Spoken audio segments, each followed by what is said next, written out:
कि यहाँको रुटलाई चाहिँ फलो गरौँ है।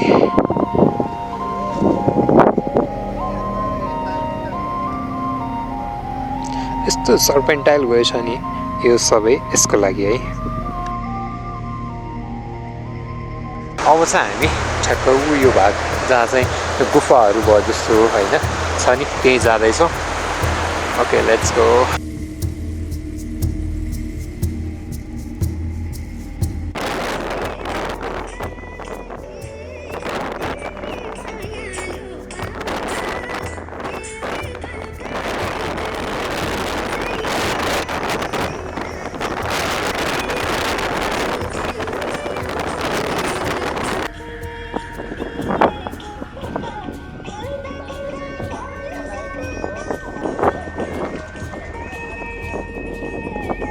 ओके अब चाहिँ हामी समर आइपुग्न लागेका छौँ है। अनि मुक्तिनाथबाट हामी अप्पर मुस्ताङको लागि लाग्दै गर्दाखेरि केही बाटोहरू त पिच गरेको छ होइन, एकदमै बवाल छ। त्यस पछाडि अफरोड सुरु हुन्छ र एकदमै टफेस्टवाला अफरोड चाहिँ त्यही सुरुको स्टेजमा छ होइन। अरू त्यस पछाडि चाहिँ अहिले यहाँको पनि यो सबै अफरोड भयो भने कम्पेरेटिभली त्योभन्दा चाहिँ बेटर छ कि यो। कस्तो बवाल देखियो यार उता पछाडि त्यो माथिल्लो भागमा। अब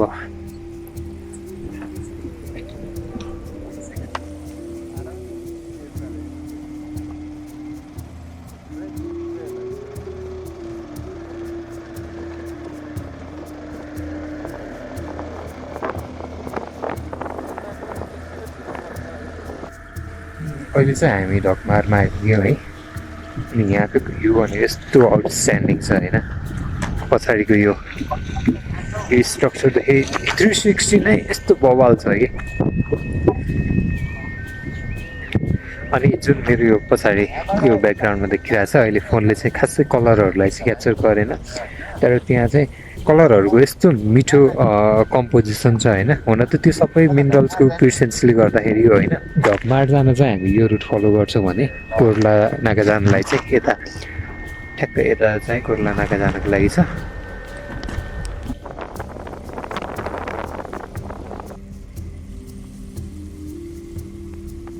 यो स्ट्रक्चर छ यो चाहिँ फर्स्ट टाइम हो मैले देखेको होइन।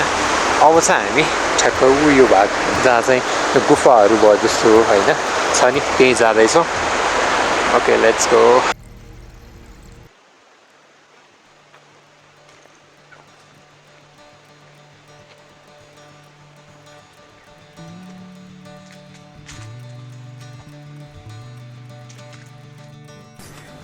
हान्छ कि यो घोडाले यहाँ चाहिँ म घोडाबाट तर्केर जाउँ भनेको दलदल रहेछ कि फसेने त होइन नि।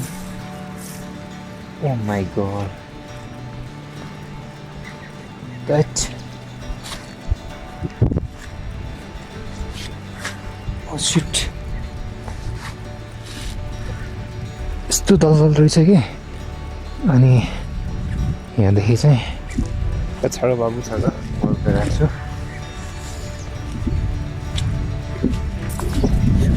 जाति रहेछ यो भाग चाहिँ यो भाग सबै दलदल रहेछ कि। म त यता सर्टकट जान्छु भन्ने सोचिरहेको थिएँ होइन। अनि अब दलदल भएर फसियो भन्दा फेरि अर्को समस्या हुन्छ नि त। So I don't want to take any risk है।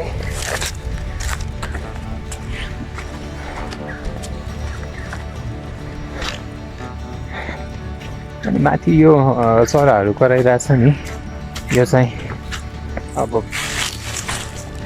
मेरो विषय यहीँ त पछि पनि दलदल रहेछ कि। म त यहाँ खुट्टो त ल्याम्मै गयो नि।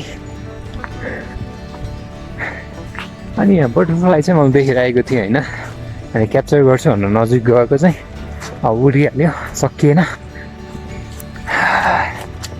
यस्तो दामी देखिरहेछ यस्तो बवाल छ नि होइन। यो भेगलाई चाहिँ हामीले एभोइड गर्नु चाहिँ हुँदैन कि एकदमै पोटेन्सियल भएको ठाउँ।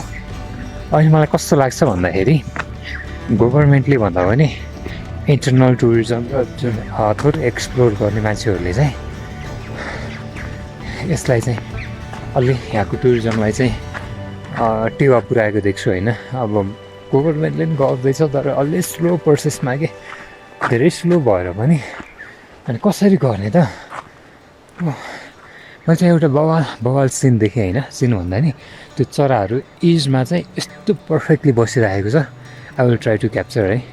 यहाँ कतिको नोटिस हुन्छ कि हुँदैन है, यो ट्याक्कै यसमा चाहिँ सायद हिमालयन गिरिफन हो कि जस्तो लागिरहेको छ मलाई। अनि मैले यहाँ आउँदाखेरि अर्को नोटिस गरेको कुरा के भन्दाखेरि हामी आउँदाखेरि माथिबाट सानो ढुङ्गाहरू खसे जस्तो फिल भइरहेको थियो कि यहाँ चाहिँ यो सानो चराहरू चाहिँ यो वालहरूमा हिँड्दो रहेछ कि।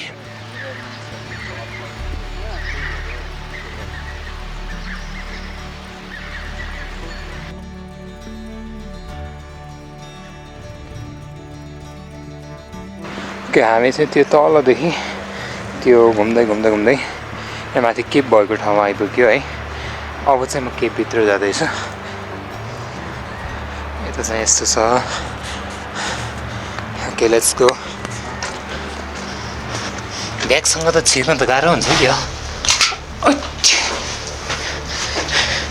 त्यो सानो रहेछ कि ओपनिङ, त्यो भएर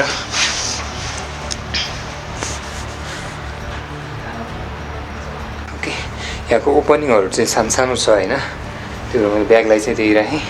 अनि यो चाहिँ यहाँदेखि बाहिर देखिने भ्यू भयो बाहिरको। ओके अलि रिस्की छ, म छेउमा चाहिँ गइनँ है। यता चाहिँ अर्को ओपनिङ रहेछ। कति स्ट्रङ छ यो, स्ट्रङ छ। ओ माई गड, यहाँ त सबै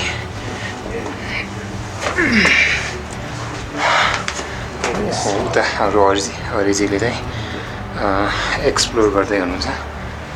अनि यतादेखि चाहिँ यो गाउँहरू देखिन्छ है। सो यहाँ क्र्याक पनि आएको रहेछ है। अब त्यति सेप चाहिँ छैन होला, यो पछाडि मान्छेले टालेको छ नि त, टालेको जस्तो पनि रहेछ। ओके यता चाहिँ एन्डिङ भइरहेछ, नेक्स्ट ओपनिङ। अनि अर्को कुरा चाहिँ के भन्दाखेरि यहाँ चाहिँ जुन माथिको यो वालमा कालो देखिएको छ नि, यो कालो भनेको चाहिँ नर्मल्ली हुँदैन कि। म चाहिँ यताको साइडमा हेर्छु पुरा के रहेछ। यो चाहिँ मैले पहिला पनि देखेको थिएँ। यो मान्छेहरू मलाई मेरो विचारमा है, आई एम नट स्योर, मेरो विचारमा चाहिँ मान्छेहरू बितिसके पछाडि यो यसरी चाहिँ चढाउने चलन हुन्छ। यताको भेगमा पनि जाउँ है। राइट गाह्रो पर्छ यो छेउहरूमा चाहिँ म खासै जाँदिनँ है, किनभने यो अलरेडी क्र्याक छ। सो कति बेला के हुन्छ भन्न सकिँदैन। तर बाहिरको भ्यू चाहिँ आउटस्ट्यान्डिङ है।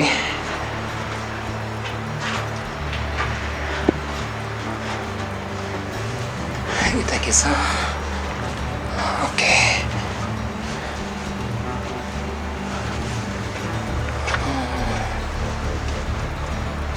ओके यस्तो रहेछ है। ल यही हो यहाँको भ्यू चाहिँ, यहाँबाट देखिने भ्यू होइन। लाइक मान्छेको लाइफस्टाइल चाहिँ कस्तो हुँदो है यस्तो केपमा अनि यो रिक्स जोनमा बस्दाखेरि। किनभने पहिला भनेको लाइफ यसैमा सस्टेन थियो कि, यसैमा यो सबै कालो भइरहेछ भने चाहिँ कति समयसम्म होइन मान्छेहरू यहाँ सर्भाइभ गर्यो, कति जेनेरेसनहरू यहाँ सर्भाइभ गर्यो होइन। सो यसको आफ्नै स्टोरी छ। यसलाई चाहिँ हामीले हेरियो अनि जस्तो छ त्यस्तै ठाउँमा छोडेर चाहिँ हामी निस्किँदैछौँ अब। Okay let's go. 1 स्टोरी होइन कि, 1 स्टोरी 2 and 3 स्टोरी बिल्डिङ हो कि यो। अनि हामी अघि हेरेको भाग चाहिँ त्यो हो, तर पछि हेर्दै जाँदाखेरि चाहिँ मैले 3 स्टोरी बिल्डिङ मात्र भनेको थिएँ होइन। तर 4th 5th हुँदै यता 6 7 त्यहाँ चाहिँ ढुङ्गाहरू नै लगेर त्यो वाल बनाएको छ कि। अनि माथि टपमा पनि छ कि, टपमा पनि। अनि त्यति मात्र होइन, यता यहाँ चाहिँ केही पनि छैन, तर त्यो भागहरूमा अनि यो भाग यो सबैहरू चाहिँ ह्युमन मेड हो कि। किनभने त्यहाँ खनेको अथवा चाहिँ स्ट्रक्चर बनाएको प्रोटेक्सन बनाएको वाला हामीले देख्न सकिन्छ होइन। सो यहाँ हामीले देखे भन्दा चाहिँ एकदमै कम्प्लिकेटेड छ। अब हामीले त एकदमै लिमिटेड कुराहरूलाई मात्र एक्सप्लोर गर्यो है। सो यहाँको यही थियो। यो चाहिँ यो केभहरू भल्चरहरू बस्दो रहेछ है, भल्चरहरू बस्दो रहेछ जस्तो लाग्यो। किनभने उनीहरूको चाहिँ जुन फेकल म्याटर छ होइन त्यो त्यहाँ देखिरहेको छ। अनि यति भएपछि चाहिँ अहिले उनीहरूले चाहिँ युटिलाइज गरेको छ जस्तो लाग्यो। चढ्दाखेरि चाहिँ सजिलै हुँदो रहेछ, तर झर्दाखेरि चाहिँ अलि गाह्रो हुने।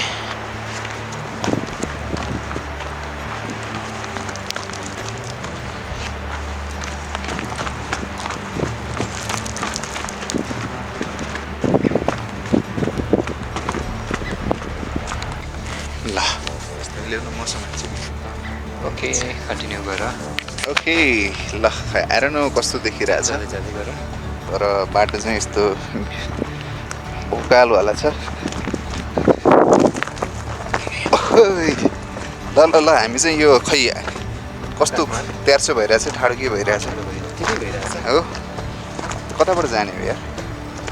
र हामी चाहिँ अहिले यो घुमेर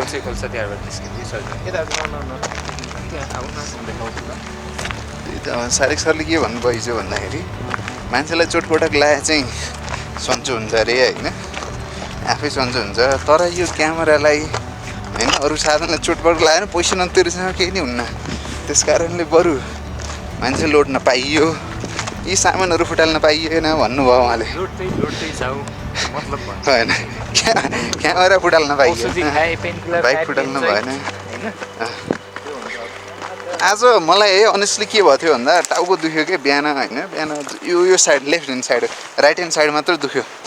अनि उहाँ हुँदाखेरि अब पानी खाएर ठिक होला भनेर आयो, भएन म चाहिँ माथि आएर चाहिँ एउटा ट्याब्लेट खाइदिएँ होइन, अहिले चाहिँ एकदमै हल्का भइरहेछ। यस्तो चिजहरू पनि देख्न पाइँदो रहेछ। के त्यहाँ चाहिँ बियर भल्चर देखिरहेको छ है।